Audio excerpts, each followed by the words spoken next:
निम्न में तत्सम शब्द कौन सा है?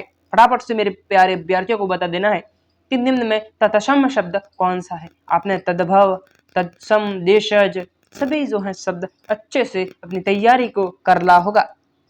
इसको जानते हैं कि कौन सा राइट आंसर होने वाला है। तो इसमें आपका ऑप्शन है अनमोल, अमरूद, कवि या चिड़िया। अनमोल जिसका मोल नहीं, है ना, जिसका मूल अमरूद है और चिड़िया है। तो इसमें हमारा राइट आंसर है वो तत्सम शब्द है कवि। जी हाँ साथियों, कवि। ऑप्शन सी इज हमारा राइट आंसर हो जाएगा।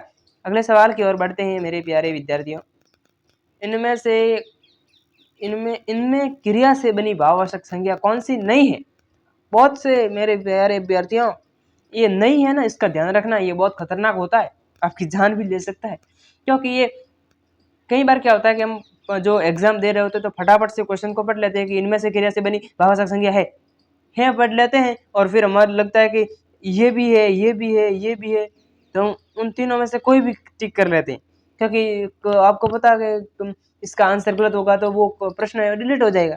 लेकिन आपने प्रश्न को सही पढ़ा ही नहीं है तो आप आंसर नहीं दे पास, तो इसलिए ध्यान रखना है। भाववाचक संज्ञा नहीं है पढ़ाई, दौड़, उतराई, खटाई, कौन सा नहीं? तो इसमें पढ़ने की क्रिया पढ़ाई होती है, दौड़ने की क्रिया दौड़ होती है, उतरने की क्रिया उतर, लेकिन खटाई क्रिया भाई मैंने तो नहीं सुनी भाई, खटाई क्रिया नहीं होती है। ऑप्शन डी हमारा राइट आंसर हो जाएगा, क्योंकि नहीं है इसलिए प्रश्न में नहीं है वो पूछा है मेरे प्यारे विद्यार्थियों। ये रहा आपका अगला सवाल।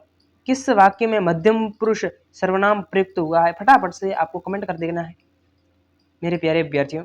किस वाक्य में मध्यम पुरुष सर्वनाम जो है वो हुआ है? ठीक है, ठीक है भाई साहब। हाँ, मैंने अपना काम कर लिया है, मैं तो अपना काम कर ही रहा हूँ। आप गांव से कब आए? अरे आप गांव से कब आए? आप काज महाराज, आप काज महाकाज वह अपने आप चला जाएगा। हैं वह है ना, वह अपने आप चला जाएगा, भगवान उठा लेगा उसको। किस वाक्य में मध्यम पुरुष सर्वनाम प्रयुक्त हुआ है? ठीक है, आपको बता दें वह गांव से आए, कौन सा पुरुषवाचक? ठीक है साथियों, ठीक है साथियों, ऑप्शन बी हमारा राइट आंसर हो जाएगा। इसी के साथ चैनल को सब्सक्राइब कर देना। अगले सवाल की ओर बढ़ते हैं। ये लड़का बहुत होशियार है में कौन सा विशेषण है? ये लड़का जो क्लास देख रहा है ना अभी, ये बहुत होशियार है, आपको पता है? नहीं पता? अभी जान लो। ठीक है, तो इसमें हमारा सार्वनामिक विशेषण गुणवाचक या परिमाण या संख्यावाचक विशेषण, तो इसमें हमारा ऑप्शन ए राइट हो जाएगा कि जो है सार्वनामिक विशेषण। ठीक है, ये लड़का बहुत होशियार है, इसमें सर्वनामिक विशेषण होता है। अगले सवाल की ओर बढ़ते हैं। ये रहा आपका अगला सवाल। जिस वाक्य में क्रिया का सीधा फल कर्ता पर पड़े उसे कहते हैं, क्या कहते हैं? पिछली कॉल का प्रश्न वापस आ गया मेरे प्यारे विद्यार्थियों, अभी भी नहीं बता सकते क्या? है ना मेरे प्यारे विद्यार्थियों, इस प्रश्न को मैं आपको बता देता हूं। इसमें हमारा कर्ता पर न पड़े, यहाँ पर क्या है? नहीं पड़े, नहीं पड़े। ठीक है मेरे प्यारे लाडलों, यहाँ पे नहीं है कि जिस वाक्य में क्रिया का सीधा जो प्रभाव है वो कर्ता पर न पड़े उसे कहते हैं, क्या कहते हैं? फटाफट से आपको बता देना है। तो आपका राइट आंसर क्या होने वाला है? सक्रमक, अक्रमक, नाम धातु या प्रेरणार्थक। तो इसमें राइट आंसर है वो हो जाएगा अक्रमक क्रिया, और जो हमारा बी ऑप्शन है वो हो जाएगा राइट। क्योंकि सक्रमक क्रिया किसको, पिछले क्लास में मैंने आपको बताया है कि आक्रामक और सक्रमक क्रिया किसको कहते हैं, जरूर से उस क्लास को देखना है। जिस वाक्य में क्रिया का सीधा फल कर्ता पर पड़े उसको कहते हैं सक्रमक, नहीं पड़े उसको कहते हैं आक्रामक। तो यहाँ पे प्रश्न थोड़ा सा मिसप्रिंट हुआ है, आप सभी को याद रखना है। अगले सवाल की ओर बढ़ते हैं। ये रहा आपका अगला सवाल। भाववाच्य वाला वाक्य इनमें से कौन सा है जिनमें भाववाच्य हो? जिसमें कौन सा वाच्य हो? भाववाच्य। मालती खाना खाती है। अबे ये मालती कौन है भाई साहब? रमेश जो ये क्लास देख रहा है खाना खा सकता है। हिमेश से दौड़ा नहीं जाता, हिमेश भाई बूढ़ा हो चुका है। रक्षा दौड़ नहीं हो सकती, रक्षा कैसे दौड़ सकती है? रक्षा तो खुद लोगों की रक्षा करती है भाई साहब। तो भाववाच्य इसमें से भाव कौन सा आ रहा है? दौड़ना, दौड़ना, खाना, खाना। ठीक है, आप सभी को यहाँ पे बता देना है। यहाँ पे हमारे जो राइट आंसर हो जाएगा वो हो जाएगा सी, इमेज से दौड़ा नहीं जाता, इसमें भाववाचक है। Option C is right and please subscribe my channel. ठीक है, अगले सवाल की ओर बढ़ते हैं। ये रहा आपका अगला सवाल। किस वाक्य में संदिग्ध वर्तमान का प्रयोग हुआ? पिछली क्लास में भी ऐसा प्रश्न आया था, लेकिन इस क्लास में भी मैं इसलिए लेके आया हूँ कि जिस अभ्यर्थी ने, जिस मेरे स्टूडेंट ने, प्यारे लाडले ने पिछली क्लास देखी होगी, वो इस क्लास का आराम से जवाब दे सकेगा। किस वाक्य में संदिग्ध वर्तमान का प्रयोग हुआ है? बाजार खुलने पर हम सामान लाएंगे, वह शायद पढ़ाई के लिए कोटा जाए, क्योंकि कोटा को पता है आपको क्या कहा जाता है? शिक्षा नगरी। कोटा को क्या कहते हैं? शिक्षा नगरी। आपको याद रखना है भाई साहब, शिक्षा नगरी कोटा को कहते हैं, इसलिए कोटा का उदाहरण आया है। तीर्थ यात्री गंगा में स्नान करते होंगे, उसने गाना गाया। तो संदिग्ध वर्तमान खरीदेंगे, ये तो नहीं हो सकता। स्नान करते होंगे, ये वर्तमान समय की जो संदेह है कि अगर नहाते होंगे, वर्तमान समय में की गई भविष्यवाणी है, इसको क्या कहेंगे? संदिग्ध वर्तमान। ऑप्शन सी हमारा राइट आंसर हो जाएगा। इस प्रकार से आपको प्रश्नों का जवाब देना है, ऐसे नहीं कि इनमें से कौन सा ऑप्शन अच्छा दिख रहा है, ये भी लिख देता हूँ। अगले सवाल की ओर बढ़ते हैं मेरे प्यारे विद्यार्थी। ये रहा आपका बहुत बड़ा सा सवाल, मेरे को भी डर लग रहा है। उसने पेशकश के द्वारा ढक्कन खोला, इस वाक्य में प्रयुक्त के द्वारा किस कारक का?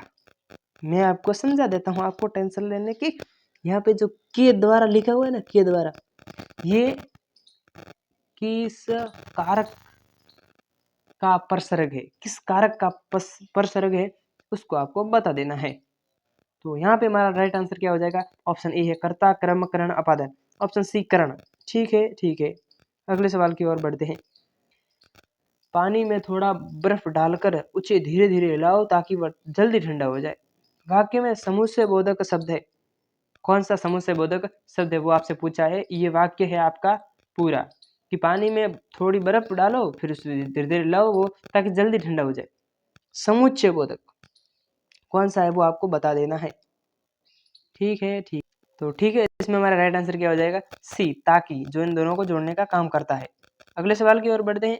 ये रहा आपका अगला सवाल कि कोष्टक में दिया गया चिन्ह किसका है? ये कोष्टक में जो चिन्ह है ये आपका है या मेरा, ये नहीं बताना है। योजक चिन्ह है, लागव चिन्ह है, निर्देशक है, यंश पद या त्रुटि परक चिन्ह है, कौन सा है वो आपको आंसर कमेंट बॉक्स में बताना है। सबसे पहले मैं आपको आंसर बता देता हूँ। इसका आंसर क्या हो जाएगा? योजक चिन्ह इसको बोलते हैं।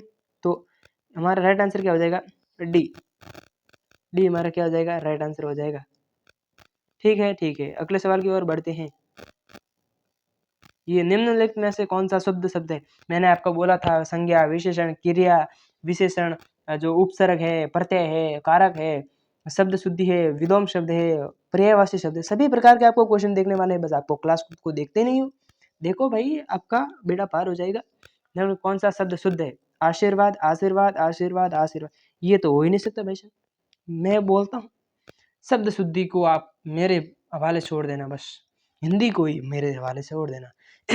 आशीर्वाद, ये भी, इसमें हमारा कौन सा, ये भी आशीर्वाद में ये इसी छोटा नहीं होता है, ये भी गलत है। हमारा ऑप्शन ए राइट हो जाएगा। ए ऑप्शन इज हमारा राइट हो जाएगा। अगले सवाल की ओर बढ़ते हैं मेरे प्यारे विद्यार्थियों।